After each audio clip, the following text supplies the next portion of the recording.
Antes de empezar, quiero invitarte a que te suscribas al canal y actives la campanita para no perderte ninguno de mis videos. Tu apoyo me motiva a seguir trayéndote más historias como esta.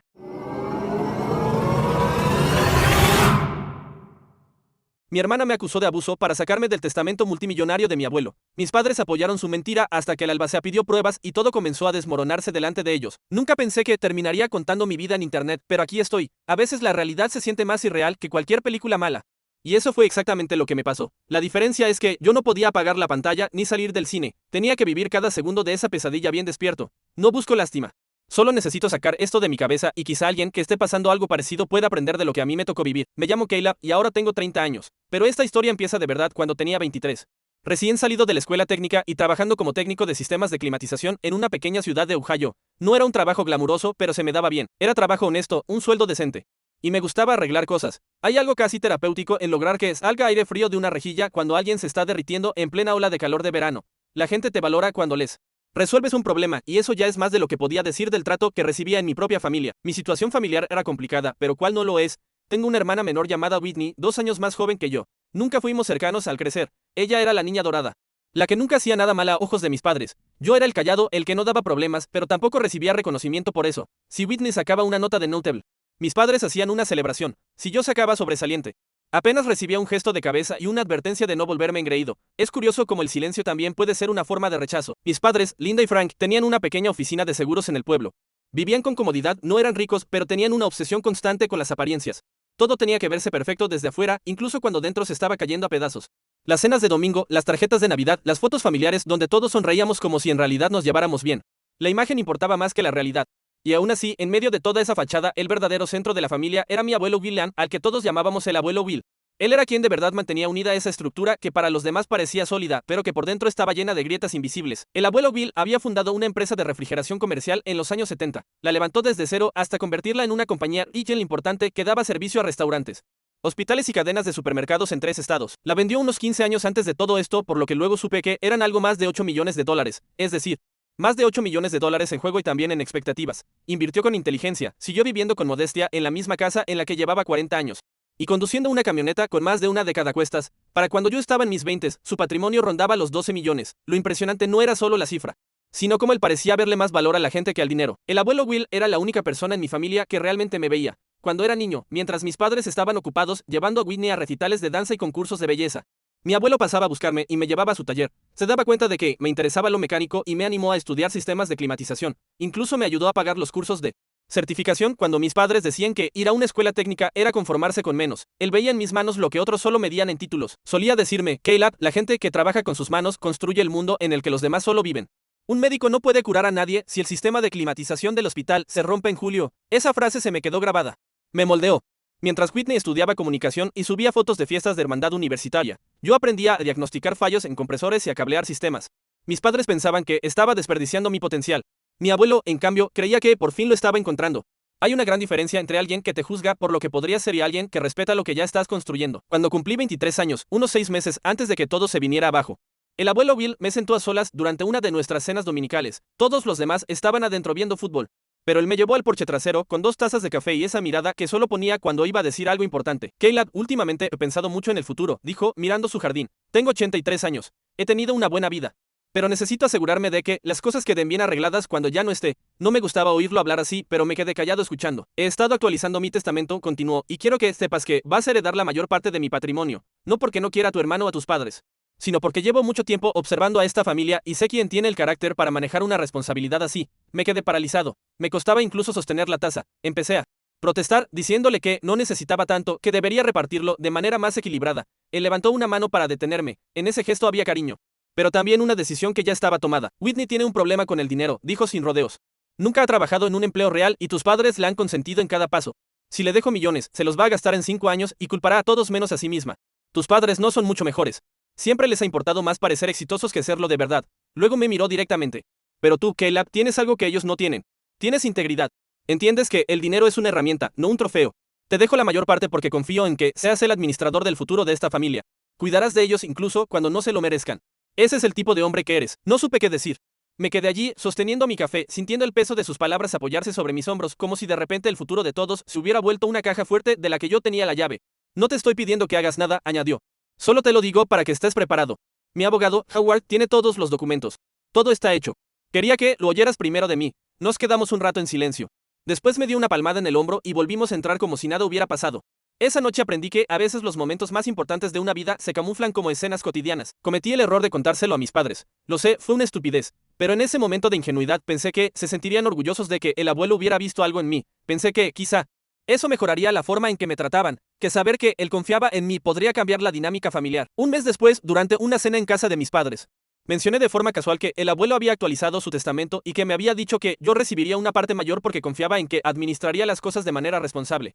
No di detalles, no hablé de cantidades, solo dije que había estructurado las cosas de cierta forma. Fue suficiente para helar el ambiente. La temperatura en la habitación pareció bajar de golpe unos 20 grados. El rostro de mi madre se quedó pálido. La mandíbula de mi padre se tensó. Whitney, que justo estaba visitando ese fin de semana, me miró como si le hubiera robado algo que le pertenecía por derecho. Eso no es justo, dijo Whitney enseguida, dejando el tenedor sobre el plato. Yo también soy su nieta. ¿Por qué haría algo así? Intenté explicar que no se trataba de justicia, sino de responsabilidad. Que el abuelo quería que el dinero no desapareciera en unos pocos años, que buscaba a alguien que entendiera el valor de lo que había construido. Pero Whitney no escuchó nada de eso. Lo único que oyó fue que su hermano se quedaría con millones mientras a ella le tocaba menos. Su rostro se deformó por un instante en una expresión fea, llena de rabia y algo más profundo, antes de recuperar una mirada de supuesta confusión. Debe ser que no conoce tu verdadera cara, murmuró. Esa frase se me quedó dando vueltas en la cabeza, pero no la tomé como debía. Hoy, al recordarla, la siento como un aviso que ignoré. Debía entenderla como la amenaza que era. Esa conversación plantó una semilla que crecería hasta convertirse en la peor pesadilla de mi vida. 6 meses después, el abuelo Will falleció pacíficamente mientras dormía. Tenía 84 años, había vivido una vida plena y, según nos dijeron, se fue en sus propios términos. La enfermera de cuidados paliativos comentó que lo encontró con el rostro tranquilo, como si simplemente hubiera decidido que ya era hora de irse. El funeral fue multitudinario. Llegó gente de 3 estados para despedirlo, antiguos socios de negocios, empleados que habían trabajado con él décadas atrás, amigos del grupo de veteranos, vecinos a los que alguna vez había ayudado. La iglesia estaba tan llena que algunas personas tuvieron que quedarse de pie. Eso dice mucho de un hombre, quien aparece cuando ya no puede devolverles el favor. Yo di uno de los discursos, hablando de cómo me enseñó que el trabajo duro y la integridad eran las únicas monedas que realmente importaban. Conté cómo había creído en mí cuando nadie más lo hacía, cómo había influido en el hombre en que me convertí. Mientras hablaba, sentía una mezcla rara de orgullo y vacío, como si estuviera intentando sujetar con palabras a alguien que ya no podía quedarse. Whitney se sentó en primera fila con mis padres, secándose las lágrimas con un pañuelo y sollozándolo bastante alto para que todos la escucharan. Hoy me pregunto si esas lágrimas eran auténticas o si, incluso en ese momento, ya estaba calculando su siguiente movimiento. Después del servicio, muchas personas se acercaron a estrecharme la mano y a contarme historias sobre mi abuelo que yo no conocía. Un dueño de restaurante al que le había hecho un descuento cuando el negocio estaba al borde de quebrar.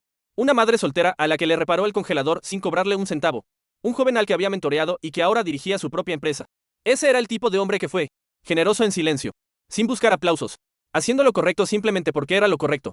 Ojalá ese sentido de justicia hubiera sido hereditario en toda la familia. La lectura del testamento se programó para 2 semanas después del funeral.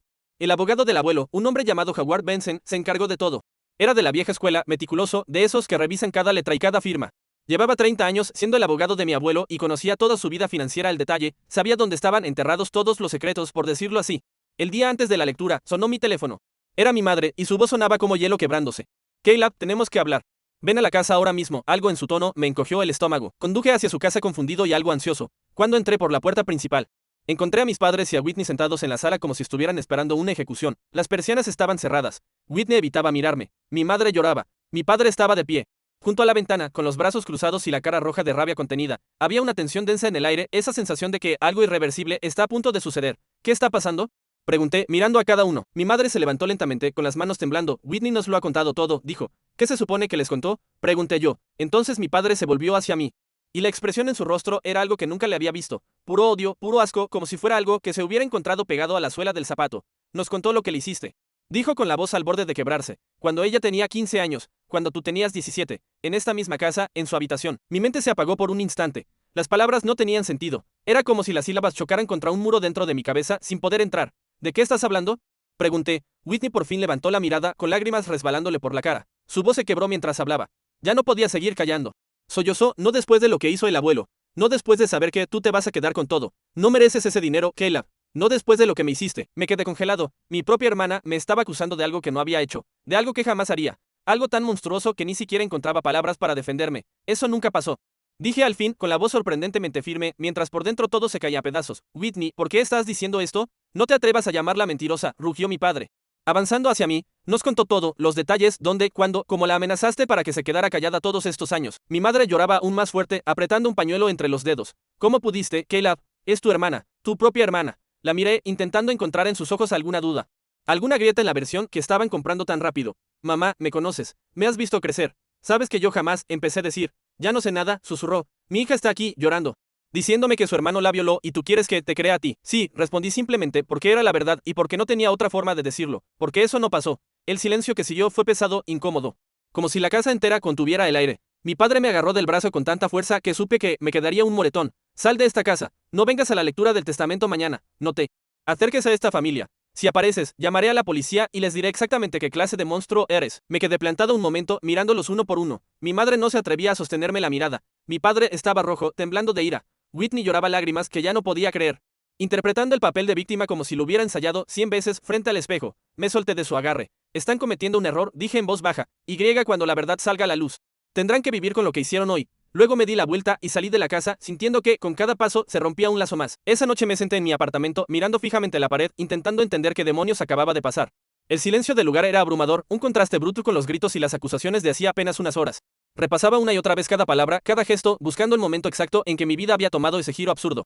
Hay instantes en los que uno siente que el suelo deja de ser suelo y se convierte en vacío, y esa noche fue uno de ellos. Yo no sabía todavía que lo peor estaba por venir.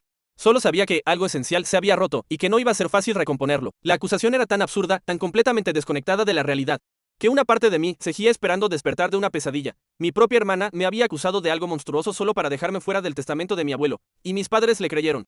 Sin hacerme una sola pregunta, sin querer escuchar mi versión, sin una sola prueba, le creyeron porque era más fácil creerla a ella que aceptar que podían estar siendo injustos conmigo. Esa noche no dormí. Me quedé sentado en la oscuridad pensando en el abuelo Will y preguntándome qué diría si pudiera ver lo que estaba pasando con la familia por la que trabajó toda su vida. Me imaginaba su decepción, pero también esa calma suya, casi terca, que siempre tenía cuando las cosas se ponían feas. A la mañana siguiente hice algo que mi padre me había dicho explícitamente que no hiciera. Me presenté a la lectura del testamento. No iba a permitir que las mentiras de Whitney me borraran de las últimas voluntades de mi abuelo. Él había confiado en mí. Él había creído en mí. Lo mínimo que podía hacer era estar presente. La oficina de Howard Benson estaba en el tercer piso de un viejo edificio de ladrillo en el centro, de esos lugares que parecen no haberse renovado desde los años 70, pero que, justamente por eso, desprenden respeto. Paneles de madera oscura, sillones de cuero, estanterías llenas de libros de leyes. Cuando entré, mi familia ya estaba sentada. Whitney dio un respingo al verme, como si yo fuera una amenaza física. Mi madre apretó el bolso contra el pecho. Mi padre se levantó en el acto con la cara enrojecida. Te dije que no vinieras, dijo entre dientes, conteniendo la rabia. Aquí estoy de todas formas, respondí con calma, sentándome frente a ellos porque este es el testamento de mi abuelo y tengo todo el derecho de estar presente. Howard Benson nos miró a todos, notando de inmediato que algo no iba bien. Era un hombre alto, de cabello plateado y mirada aguda, el tipo de abogado que ya lo ha visto todo y no se sorprende con facilidad. ¿Hay algún problema?, preguntó. Mi padre abrió la boca para hablar, pero lo interrumpí. No hay problema, señor Benson. Pude de continuar. Howard nos observó unos segundos más, luego asintió y abrió la carpeta que tenía delante. La lectura ocurrió exactamente como el abuelo me había dicho. La casa, tasada en unos $400,000. Iba para una organización local que ayudaba a veteranos a encontrar vivienda. Varios objetos personales se distribuían entre amigos y familia extendida, su camioneta, sus herramientas. Álbumes de fotos, recuerdos. Mis padres recibían $200,000 cada uno. Whitney recibía $150,000. Y a mí me correspondía el resto del patrimonio, incluyendo inversiones, cuentas y activos restantes valorados en aproximadamente $11,400,000. La habitación se quedó en silencio absoluto. El rostro de Whitney se deformó en algo muy feo. La máscara se cayó por completo y por un segundo vi pura rabia en sus ojos. Mi madre se echó a llorar otra vez. Mi padre golpeó el escritorio de Howard con tanta fuerza que los bolígrafos temblaron. Esto está mal, dijo en voz alta. Tiene que haber un error. Howard Benson lo miró con calma, sin alterarse en lo más mínimo. Le aseguro, señor Reynolds, que no hay ningún error. William fue muy específico con sus deseos. Actualizó este testamento 3 veces en los últimos 5 años, y en cada versión mantuvo la misma distribución. Tengo copias de todas las revisiones, si desea revisarlas. Él no sabía, soltó Whitney de pronto, alzando la voz. Él no sabía lo que Caleb me hizo. Si lo hubiera sabido, jamás le habría dejado nada. Me lo habría dejado todo a mí. Las cejas de Howard se alzaron apenas. Lo siento, ¿a qué se refiere? Mi padre intervino de inmediato, con tono duro. Nuestra hija reveló hace poco que Caleb abusó sexualmente de ella cuando eran adolescentes. Creemos que esa información habría cambiado la decisión de William sobre el reparto de la herencia. El abogado guardó silencio un largo momento, con el rostro impenetrable. Luego entrelazó las manos sobre el escritorio. Son acusaciones extremadamente serias, dijo con cuidado. Si existe evidencia creíble de un delito, podría ser un posible fundamento para impugnar la distribución. Sin embargo, debo informarles que William anticipó que podrían surgir conflictos familiares tras su fallecimiento. Dejó instrucciones explícitas sobre cómo manejarlos, sacó otro documento. Un sobre aparte con la letra del abuelo. William especificó que cualquier impugnación del testamento debe ir acompañada de pruebas verificables, revisadas por una parte independiente. antes de modificar o retrasar alguna distribución. También incluyó una cláusula de no impugnación, lo que significa que cualquier beneficiario que impugne el testamento y pierde por completo su herencia. La cara de mi padre palideció. ¿Cómo que pruebas? Preguntó, como si esa palabra fuera ofensiva. Informes policiales, registros judiciales, documentación médica, declaraciones juradas de testigos, algo sustantivo y verificable, respondió Howard, mirando directamente a Whitney. Señorita Reynolds, ¿alguna vez denunció este supuesto ataque a las autoridades? La seguridad de Whitney empezó a resquebrajarse por primera vez. No, tenía miedo. Él me amenazó, dijo. ¿Hay testigos? ¿Algún tipo de documento? ¿Una entrada de diario, un mensaje de texto, algo? No, pero eso no significa, entonces me temo que, sin pruebas, aquí no hay nada que se pueda usar legalmente. La herencia se distribuirá según las instrucciones de William. Howard cerró la carpeta. También debo mencionar que, si decide impugnar sin pruebas sustantivas y perderá los $150,000 que William le dejó. El rostro de Whitney se volvió blanco. Mis padres se miraron sin haber previsto ese escenario. Esto no está bien, murmuró mi madre. Él habría querido saberlo. Habría cambiado de opinión. La expresión de Howard se suavizó un poco, pero su voz siguió firme. Señora Reynolds, conocí a William durante 30 años. Fue una de las personas más minuciosas y reflexivas con las que he trabajado. Tardó meses en decidir cómo estructurar esta herencia. Habló con asesores financieros, especialistas en patrimonio y conmigo. Sabía exactamente lo que hacía. Se detuvo un segundo. Sinceramente, si me permite decirlo, él anticipó que algo así podría pasar. ¿Qué se supone que significa eso? Exigió mi padre. Significa que William conocía muy bien a su familia. Estructuró este testamento específicamente para proteger sus deseos frente a intentos de cambiarlo con acusaciones de última hora sin pruebas. Me dijo, y cito, si hay drama después de que me vaya, asegúrate de que gane la verdad. Eso es lo que estoy haciendo. Whitney explotó. No puede ignorar lo que le estoy diciendo. Él me atacó. Es mi hermano. Howard siguió imperturbable. No estoy ignorando nada, señorita Reynolds. Solo estoy cumpliendo el marco legal que su abuelo dejó establecido. Si tiene pruebas que respalden sus acusaciones, le animo a seguir los cauces legales correspondientes, presentar una denuncia, promover cargos, tener su día en el tribunal. Pero las acusaciones por sí solas no pueden modificar un documento legal. Mi padre se levantó de golpe, tirando la silla hacia atrás. Esto no termina aquí. Buscaremos nuestro propio abogado.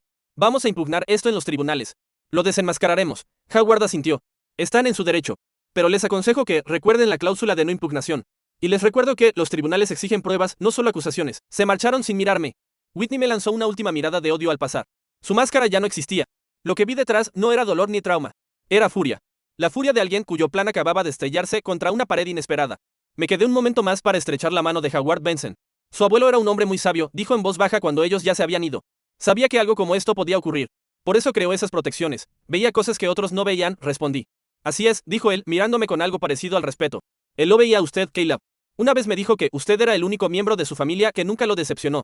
Dijo que todos los demás querían algo de él, pero usted solo quería pasar tiempo con él. Tuve que apartar la mirada un segundo. Aquello me golpeó más fuerte de lo que esperaba. La transferencia de la herencia tardará unas semanas.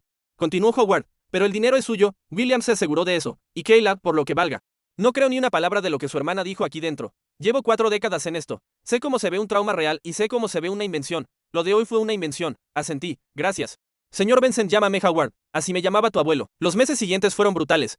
Más de lo que habría imaginado. Aunque había quedado claro en la lectura del testamento, mi familia lanzó una campaña completa para destruirme. Mis padres llamaron a todos los parientes, a todos los amigos de la familia, a cada vecino que no se había visto crecer. Me pintaron como un monstruo, alguien que había ocultado su verdadera naturaleza durante años, alguien que había engañado hasta al propio abuelo Will. Mi madre, según supe, lloró durante horas por teléfono con su hermana, hablando de cómo había fallado al no proteger a Whitney, de cómo había tenido un depredador viviendo bajo su techo. Mi padre les contaba a sus amigos del boliche que debió haber visto las señales, que se sentía enfermo al saber quién era en realidad su hijo. Whitney se volcó en las redes sociales como si fuera un trabajo de tiempo completo. Publicaba mensajes vagos sobre sobrevivir al trauma, la traición familiar y el hecho de por fin hablar mi verdad. Escribía textos largos sobre cómo el silencio protege a los abusadores y cómo a veces las personas más peligrosas son las que están más cerca.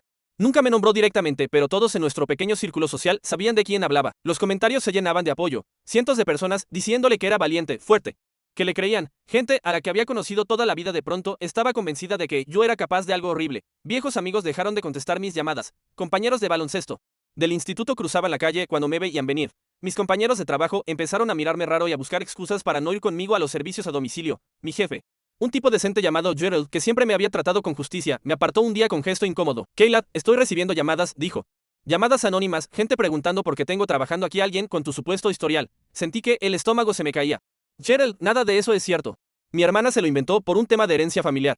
Te puedo explicar todo. Él levantó una mano. No tienes que explicarme nada. Te conozco desde hace 3 años. Eres de los mejores técnicos que he tenido. No voy a despedirte por chismes. Solté el aire, aliviado, pero él añadió, voy a tener que ponerte un tiempo solo en trabajo interno. Inventario, mantenimiento de equipos, formación de los nuevos. No puedo mandarte a casas de clientes ahora. Si corre la voz y alguien se queja, se nos puede venir abajo el negocio. No era justo, pero lo entendí. Pasé los siguientes 4 meses haciendo tareas que me aburrían hasta el extremo. Todo porque mi hermana había decidido mentir. El aislamiento se volvió asfixiante. Iba al trabajo, volvía a casa, miraba las paredes, calentaba algo en el microondas, dormía mal y repetía el ciclo. Hubo noches en las que me pregunté si no sería más fácil simplemente cederles el dinero, dejárselos, desaparecer, empezar de cero en un lugar donde nadie conociera mi nombre. Una vez incluso conduje hasta la frontera del estado en plena madrugada pensando en seguir adelante, cambiar de ciudad, de vida, de todo. Pero me detuve en un área de descanso y me quedé en la camioneta casi una hora. Pensé en el abuelo, en lo que quería, en por qué había confiado en mí, en lo que diría si me viera huyendo de una pelea que yo no había empezado. Podía oír su voz en mi cabeza: Caleb, uno no huye de las mentiras. Las resiste. La verdad siempre sale a la superficie. Tu trabajo es seguir en pie cuando eso ocurra. Recordé que ceder ante los mentirosos no hace que las mentiras se detengan. Solo les enseña que mentir funciona. Así que di la vuelta y regresé a casa. Aguanté día tras día, semana tras semana, mes tras mes, como quien escala una montaña sin ver la cima. Empecé a documentarlo todo.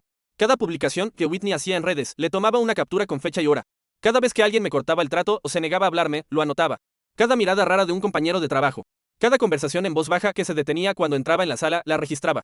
No sabía para qué me iba a servir, pero el abuelo siempre decía: un hombre que no guarda registros es un hombre que no puede probar nada. Lo que no esperaba era la forma en que la verdad terminaría saliendo a la luz, aproximadamente 6 meses después de la lectura del testamento. Whitney cometió un error fatal. Presentó una solicitud de orden de alejamiento en mi contra, alegando que la estaba siguiendo, que aparecía en su apartamento, que la amenazaba. Era otra mentira, pensada para crear un historial legal que más adelante apoyara una impugnación de la herencia. Pero para obtener una orden así, hay que ir a un tribunal, hay que declarar bajo juramento, y en un tribunal hay abogados que hacen preguntas. Mi abogada, una mujer brillante llamada Diane, recomendada por Howard Benson, preparó esa audiencia como si fuera un juicio por homicidio. Solicitó los registros de llamadas de Whitney, su historial de redes sociales, su historial de búsqueda en internet y sus movimientos financieros. Lo que encontró fue devastador. 2 semanas antes de que Whitney me acusara por primera vez, le había enviado un mensaje a su mejor amiga que decía: el abuelo le dejó casi todo a Caleb. ¿Puedes creer esa basura? Tengo que encontrar la forma de impugnar. Tal vez pueda decir que me hizo algo cuando éramos niños. ¿Quién cuestionaría eso? La respuesta de su amiga era igual de reveladora: eso es genial. Nadie lo cuestionaría. Hazte la víctima y el dinero será tuyo. Diane también descubrió que Whitney había buscado en internet cosas como cómo impugnar un testamento, plazo de prescripción por abuso, puede una acusación sin pruebas cambiar una herencia, implantación de falsos recuerdos en los días posteriores a la muerte del abuelo. Además, había abierto 3 tarjetas de crédito nuevas y acumulado casi $25,000 de deuda en los 6 meses posteriores a la lectura. Claramente contaba con que tarde o temprano tendría millones en sus manos. La audiencia por la orden de alejamiento se convirtió en un desastre para Whitney. Diane presentó las pruebas de forma metódica, pieza por pieza, dejando que cada una hablara por sí sola: los mensajes donde planeaba la acusación, el historial de búsqueda que mostraba premeditación, la cronología que demostraba que Whitney solo me acusó después de enterarse de cómo estaba repartido el testamento, no antes. El abogado de Whitney intentó objetar, desviar la atención, justificar cada elemento, pero era demasiado. El cuadro completo era demasiado claro. La jueza, una mujer mayor llamada Henderson, que evidentemente ya había visto muchas guerras familiares, no solo se mostró escéptica, estaba visiblemente enfadada. Señorita Reynolds, dijo con voz helada, las pruebas que se han presentado aquí sugieren con mucha fuerza que sus acusaciones contra su hermano fueron fabricadas deliberadamente con fines económicos. Hizo una pausa que se sintió eterna. No solo voy a denegar esta orden de alejamiento, sino que remitiré este caso a la fiscalía para posibles cargos penales, incluyendo perjurio, denuncia falsa y tentativa de fraude. El rostro de Whitney se volvió tan pálido como una hoja. Mis padres, sentados detrás de ella, parecían haber sido atropellados por un camión. En ese momento, las palabras de la jueza no solo señalaban a mi hermana. Señalaban, de rebote, la cejera voluntaria de mis padres. La jueza se volvió hacia mí y por primera vez en mucho tiempo sentí que alguien con autoridad veía, aunque fuera un poco, la magnitud de lo que habían intentado hacer conmigo. Y, mientras la escuchaba, comprendí que a veces la justicia no repara todo, pero al menos deja claro ante el mundo quién mintió y quién no. El juez me miró y dijo: señor Reynolds, lamento que haya tenido que soportar esto. El sistema judicial existe para buscar justicia, no para ser usado como arma en venganzas personales. Lo que su hermana intentó hacerle es despreciable. Y espero que las autoridades correspondientes tomen las medidas adecuadas. Yo solo asentí. No me sentía triunfador. No me sentía reivindicado. Me sentía cansado, agotado hasta los huesos, después de meses peleando una batalla que nunca debería haber existido. Las consecuencias llegaron rápido y sin piedad.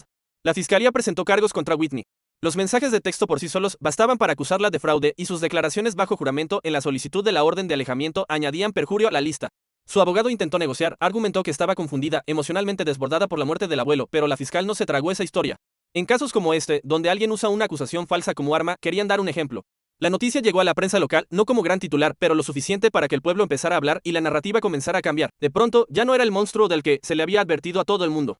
Ahora era el hombre al que su propia hermana había intentado destruir por dinero. Personas que me habían evitado durante meses empezaron a acercarse.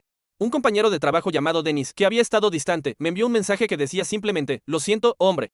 Le creí a la persona equivocada. Gerald me devolvió las visitas normales a domicilio. Viejos amigos llamaron con disculpas torpes y llenas de silencios. No los culpaba del todo. Whitney era convincente y mis padres la respaldaron. Cuando tu propia familia te acusa, la gente tiende a creerles. Así funciona el mundo, por triste que suene, pero tampoco fingí que no había pasado nada. Algunas relaciones quedaron dañadas más allá de cualquier reparación. Algunas palabras no podían desdecirse. Acepté las disculpas cuando eran sinceras. Pero también aprendí quiénes eran realmente mis amigos y quiénes habían sido solo conocidos de buen tiempo. Whitney terminó declarándose culpable de un cargo menor para evitar un juicio. Le dieron 3 años de libertad condicional, 200 horas de servicio comunitario y una marca permanente en sus antecedentes que la acompañará siempre. La jueza dejó claro que cualquier violación de la libertad condicional significaría cárcel inmediata. Estuve en la sala cuando aceptó el acuerdo. No quiso mirarme. Su abogado habló por ella mientras Whitney permanecía con la cabeza baja, intentando parecer arrepentida ante la jueza. Mis padres no fueron. Supongo que ni siquiera ellos pudieron soportar ver a su hija dorada admitir lo que había hecho. A la salida, en el estacionamiento, el abogado de Whitney se acercó. Mi clienta quiere que le diga que lo siente, dijo, incómodo. Miré hacia donde Whitney se subía a su auto. Levantó la vista un segundo y nuestras miradas se cruzaron. Dígale a su clienta que un lo siento no me devuelve los 6 meses de vida que me robó, le respondí. Dígale que lo siento no borra lo que me hizo pasar. Y dígale que, si alguna vez vuelve a acercarse a mí, la orden de alejamiento no será la que ella presente. El abogado asintió y se alejó. Nunca volví a hablar con Whitney. Para mí, desde ese día, soy hijo único. Mis padres intentaron desmarcarse de todo. De repente, se mostraban horrorizados por lo que había hecho Whitney. De repente. Decían que también ellos habían sido manipulados por sus mentiras. De repente. Querían reconectar con su hijo ahora que la verdad había salido a la luz. Pero Howard Benson todavía tenía una carta guardada. Sacó otro documento. Una carta que el abuelo Bill había dejado para ser abierta, solos y había disputas por la herencia. Se la había entregado a Howard con instrucciones de usarla a su criterio. Howard la leyó en voz alta en su despacho, solo conmigo presente. Para quien esté leyendo esto, comenzaba la carta. Si Howard está compartiendo esto, significa que mi familia ha mostrado sus verdaderos colores. Quiero explicar por qué tomé las decisiones que tomé. Continuaba, mi hijo Frank y mi nuera Linda siempre han dado prioridad a las apariencias sobre la sustancia. Criaron a Whitney para que creyera que tenía derecho a cosas que no había ganado, y nunca supieron ver la fuerza silenciosa de Caleb. Los quiero. Pero no confío en ellos. Temo que, si les dejo una gran cantidad de dinero, lo malgasten y culpen a todos menos a sí mismos. Luego hablaba de mí, Caleb es diferente. Ha trabajado por todo lo que tiene. Entiende que el dinero es una responsabilidad, no una recompensa. Tiene el carácter para construir algo duradero y la integridad para cuidar de su familia incluso cuando no se lo merece. Si mi familia está peleando por esta herencia, si se están lanzando acusaciones, si están mostrando versiones de sí mismos que siempre sospeché pero preferí pensar que no eran reales, entonces quiero que Caleb sepa esto, lo elegí porque se lo ganó. No por halagos ni manipulaciones, sino por ser el tipo de hombre que siempre esperé que mi familia produjera. Hijo, cuida de ellos de todas formas. No porque lo merezcan, sino porque ese es quien eres tú. Y sepas que, donde quiera que esté, estoy orgulloso de ti. Seguí trabajando como técnico de climatización. Me gustaba el trabajo. Me mantenía con los pies en la tierra. Y, siendo sincero, después de todo lo que había vivido, necesitaba más normalidad que lujo. Pero también hice algo que el abuelo hubiera querido, algo que sabía que era lo correcto, aunque una parte de mí no quisiera hacerlo.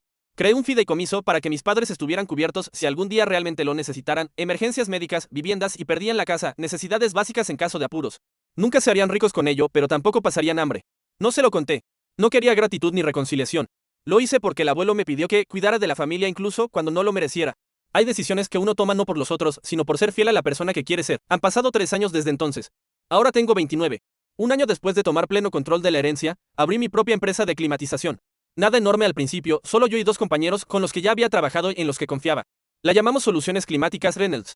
En 18 meses teníamos más trabajo del que podíamos manejar, y contraté a 3 técnicos más. El boca a boca corrió rápido cuando la gente vio que llegábamos a tiempo, que hacíamos bien el trabajo y que no abusábamos con los precios. Compré una casa a las afueras del pueblo, 3 habitaciones, buen jardín, una calle tranquila. Arreglé buena parte yo mismo. Conocí a Julia en un trabajo. Su clínica veterinaria necesitaba un sistema de refrigeración nuevo para el quirófano y yo me encargué personalmente de la instalación. Tenía 2 perros rescatados. Una actitud directa y sin tonterías, y se reía de mis chistes malos. Tomamos un café cuando terminé el trabajo, luego una cena. Y después vinieron más cenas. A los 6 meses le conté todo, la acusación, la audiencia, la familia que había perdido. Ella escuchó sin interrumpir y al final solo dijo, entonces, ¿cuándo voy a conocer a Howard? Suena como de los buenos. Su respuesta me hizo reír de verdad por primera vez en mucho tiempo. Nos casamos la primavera pasada.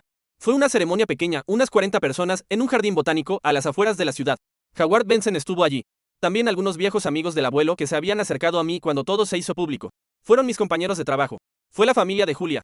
Mi familia no fue invitada. El regalo de boda de Howard fue una foto enmarcada del abuelo Will que yo nunca había visto, él, con unos 40 años, de pie frente a su primer camión de servicio, sonriendo como si acabara de conquistar el mundo. En la parte de atrás, Howard escribió, a él le habría encantado ella, esa frase se me clavó hondo. Whitney se gastó su herencia en 18 meses, ropa de diseñador, un viaje a Europa y un novio llamado Kevin, que conducía un coche de lujo alquilado y no paraba de hablar de criptomonedas. Kevin desapareció 3 semanas después de que se acabara el dinero. Whitney volvió a vivir con mis padres. Lo último que supe es que trabaja como recepcionista en una clínica dental. Su libertad condicional terminó. Pero la condena sigue en sus antecedentes. Intentó que la borraran. El juez se negó. Las huellas de algunas decisiones no desaparecen por mucho que se ruegue. El negocio de seguros de mis padres empezó a tener problemas hace un par de años. Resultó que su reputación se resintió cuando salió a la luz lo que me habían hecho. En los pueblos pequeños la memoria es larga.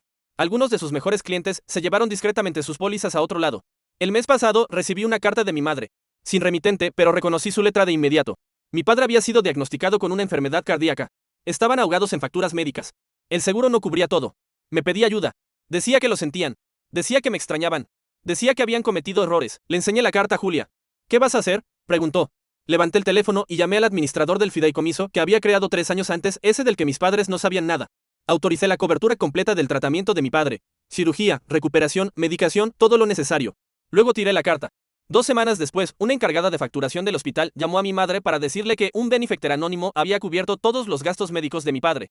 Mi madre llamó 17 veces a la oficina de Howard Benson para averiguar quién había sido. Él no devolvió ninguna llamada. Mi padre se sometió a una cirugía de triple bypass la semana pasada. Está recuperándose. Mi madre publicó en redes sociales sobre las misteriosas bendiciones de Dios y los ángeles que los cuidan. Yo vi la publicación porque Julia me la enseñó. Encogí los hombros y volví a trabajar en un presupuesto para un nuevo cliente comercial. Al final, esa es la verdad incómoda que aprendí. La vida no siempre premia al que dice la verdad a tiempo, ni castiga al mentiroso tan rápido como uno quisiera. Pero, si uno aguanta lo suficiente y no deja que el rencor lo convierta en algo que no es, a veces se puede salir del otro lado con algo que el dinero no compra, la certeza de haber actuado como la persona que el abuelo siempre creyó que yo podía ser. La historia de Caleb muestra que la familia de sangre puede traicionar más hondo que cualquier desconocido. Sus padres creyeron una mentira porque les resultaba más fácil que cuestionar a su hija. Perfecta y su propia forma de criarla. También revela que la verdad casi nunca gana rápido, pero sí de forma contundente. Todo el pueblo lo señaló primero y solo cuando aparecieron pruebas. La máscara de su hermana se rompió y quedó expuesta a su ambición. Al final, Caleb eligió convertirse en lo que dijeron de él. Siguió trabajando, construyó su vida. Ayudó a sus padres en silencio y honró los valores de su abuelo. Mostró que el carácter vale más que la sangre y que la verdadera victoria es poder mirarse al espejo sin vergüenza.